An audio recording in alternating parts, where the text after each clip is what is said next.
Hello, it is Jennie on the Growth Agenda. I bring you greetings and pray and hope that you're all well. Today we're doing the last 3 of the 15 Invaluable Laws of Growth by John C. Maxwell.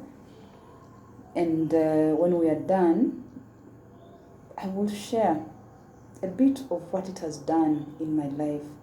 Of course, just reading and keeping the knowledge in my head couldn't have changed me at all. But it's because I have decided to apply and have actually applied a lot of these things that I have been sharing with you in my life. You will get to know a bit about how they have impacted me, but just not only me, but also the people that are close with me as well. It's a very interesting journey, a journey of self-discovery and, shocking myself, finding out that, all this time I could do this, and validating the very things that I thought, no, that cannot work with me. So I am glad that I'm going to get this opportunity to share with you, just to prove to you that this is not a heap of words, not just stories. It's things that can actually change lives. So the first of those 3, which would be law 13, is the law of modeling. Now, I think it should be obvious to us that growing as an individual to a level that we all desire, to a level that fits into the dream life that we have described to ourselves and cherished, is not possible if all you have is yourself to look up to. I think that we all need someone to hold our hands and take us through the journey that we are seeking to take. There's a Chinese proverb which says that to know the road ahead, ask those coming back. So the law of modeling is very much rooted in this kind of thought. You need to identify a mentor, and you may have multiple mentors, and the reason is that you are going through different stages of growth. In the beginning, when you're just setting out, you don't want to find yourself someone who's already high up there, because you won't have much. You won't be at the same wavelength. So you could find yourself a mentor that is not very is not yet up there, but you need to see that they are on their way.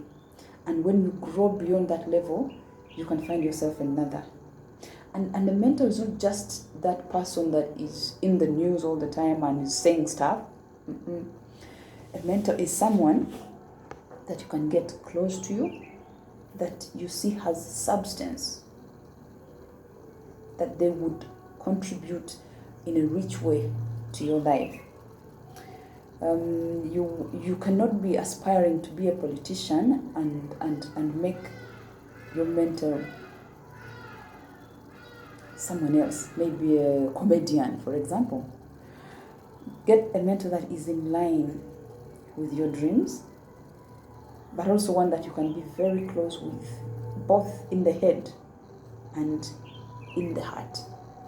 Because mentors pour into us from the head and from the heart, from their knowledge and from their feeling, from the passion. They're supposed to drive you to that level that you are looking at. So a mentor should be someone that you have scrutinized properly. We have a public life and a private life. You should be able to know both those lives. Because if, this person is going to influence you, whether you believe it or not, whoever you choose to model your life against is going to influence you. So you need to make sure that influence is going to add something into your life, not to subtract. And then in turn, that after they have influenced you, you are going to influence other people. So you don't want to start a chain that is not going to make value ultimately to the universe. You understand? So mentorship is about giving yourself to learn from the people who have gone ahead of you. Get a coach. Get someone who's going to give you very honest, candid feedback on your performance. Who's going to be able to say, Jenny, that attitude is not going to take you anywhere, without insulting you, in a way that is going to build you up. Because again, when you come back from a meeting with your mentor broken, you're going backwards. So they should give you feedback on your attitude, on your character, on your brand, on how you look, on how you speak, so that they model you to take the direction that you wish to take, which is the direction they have taken themselves, only they are ahead of you. You should be able to meet your mentor regularly. They should be available for you. If it's someone who does not have too much time to spare for you, find yourself another person. Because you want a mentor that you are able to watch regularly, every now and again, who does not have guards so that it's difficult to get to them. There should be a real close relationship between yourself and your mentor. So that is the law of modeling. The next is the law of expansion. Now, expansion is about breaking limits. There is a Nike commercial that says there's no finish line. And indeed, there is no finish line unless you put it. Because even when we die, well, it's a finish line because mortality is gone, but it's also the beginning of something else. So there is indeed no finish line. The challenge that we live with is we put limits. And so those limits, wherever you have put them, they'll actually be effective. They will work and limit you. We know that the mind is such a magnificent tool. Any picture you deposit in it, it will complete it for you in the mind and then bring it to pass in the physical. So what we do not even think about your limits. Don't think about them. Another writer has said, what's his name? What is his name? I think he's called Pritchett Price. He has written a little book called U Squared. He has said that those limits, and I'm not quoting him word for word, I'm just bringing the message, that the limits that we think about and even justify because somehow we have done some analysis of our circumstances, those limits are very much rooted in mental junk. Can you imagine that? That we actually have mental junk up here and we have based very serious decisions about our lives in there, on that junk. So one of the things that we are supposed to do for our lives to proceed is get rid of all junk. Junk, for example, could be, oh, but that is not possible. But for people with my background, from my family and from my tribe, and you know the course that I did, the market is saturated. Whatever negative thing, negative conclusion that you've made about your life and the possibility for you to progress beyond certain levels, if it is negative, that is the junk that we are talking about. Because everything is possible to whom that believes. Yeah? So do not let junk sit in your mind because it stops your progress. If you entertain the thought that it is possible, then the resource that could bring alternatives is closed out. I have said before that we are masts. You know, like the telecom masts? The mind is such a powerful mast, emitting energy, vibrating at a certain level, and whatever energy you emit, it will fetch you whatever it resonates with. So those limits, if you're telling yourself, I'm not employable because, you know, all I have is a diploma, and you see I don't look like those other girls, you see I don't even have that nice body, so no one can employ me. That is the energy you are sending out. It will go out and fetch you unemployment.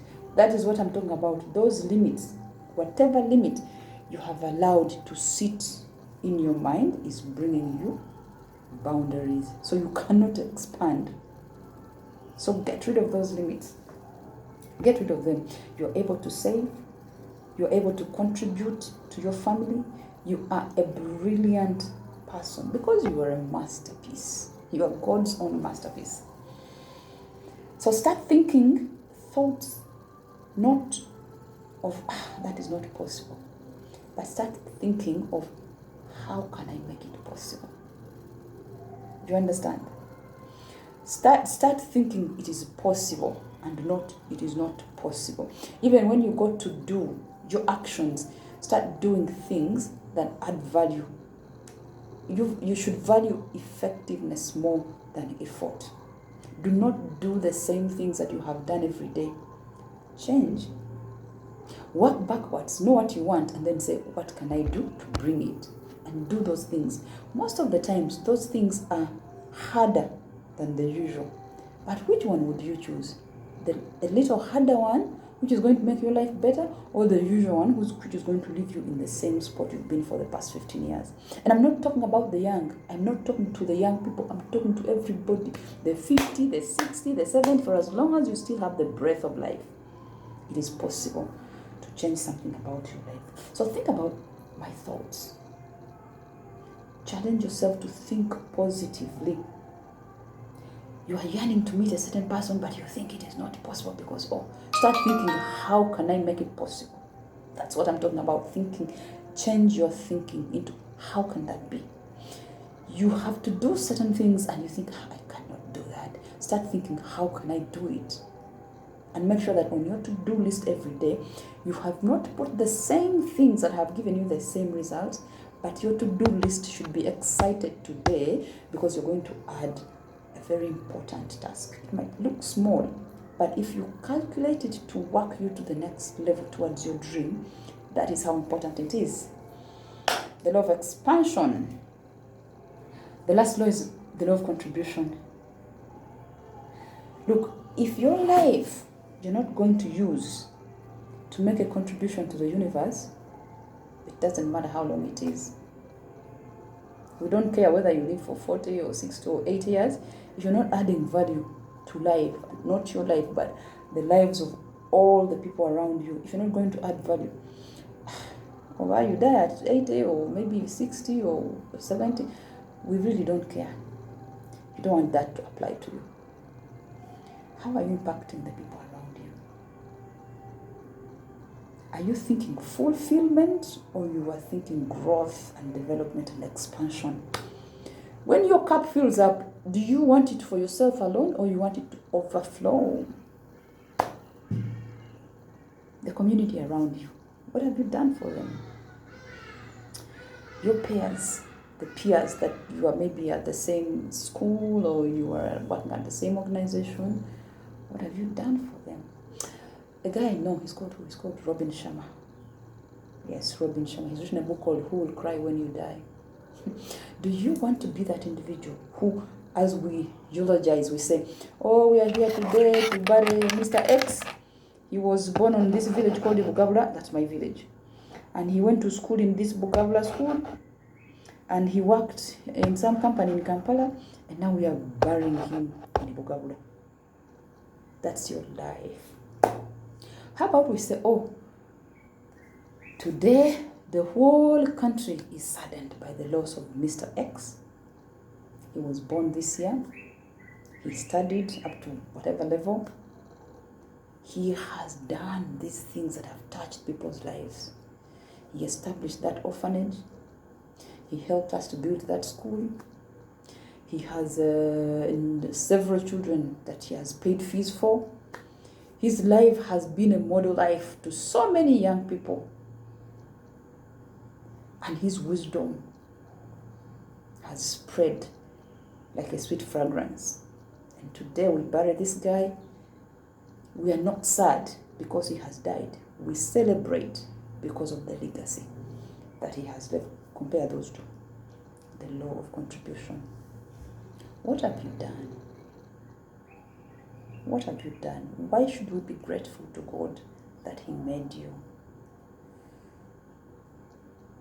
Do you want to think about that? Give it some more time. think about it. In the end, what matters? The lives that you have touched. Give of your money, give of your expertise, give of your time.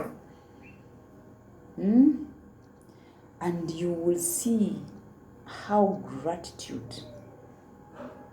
the gratitude of those people will build you up. You will be so happy that you have helped that other person to become so happy. And if you want to get the things that you are looking for in your life much faster, try to get other people, help them, support them to get what they are looking for. That is the way the universe works. As you give, it comes back to you. The Bible says, the measure that you apply on another person will be applied unto you. So that's the law of contribution. Give. Look for gaps. Look for where community needs help. Look very close to you at individuals who need help and give them that help. Everybody, I'm not talking about loads of money, everybody in your small capacity is able, you are able to help someone, make someone happy. When you get out of bed, think about what is it that I'm going to do for someone. When you come back, as you reflect, what good did I do today to society? That is why you are valuable as a human being. That is your calling. Make impact, not just in your life, not just in your family, but broadly. That is the law of contribution. And it's the 15th law. So we have covered all 15 invaluable laws of growth. And the next video, like I said, will be for me to share with you how it has worked, how I have applied, and give you a few testimonies so that we understand that it's not just talk. It is stuff that works if you apply. I'm enjoying. I am really, really enjoying. And I think the next video is going to be even more fun because I will show you, I will tell you what I have been able to achieve. And in the same video, I think I'll let you know which book we are going to share next. But even before you know that for me, this is the subject. The subject is growth. Growth. So the next book is going to be a growth book by a different author. We'll get to know when we get there. I really love that I love you. And I love that you're going to grow. We must grow. Don't accept to be complacent. Do not accept to be a mediocre. Don't accept to be labeled average. So that you are born and you live and then you die. No, we must go beyond that. Be blessed in Jesus' name.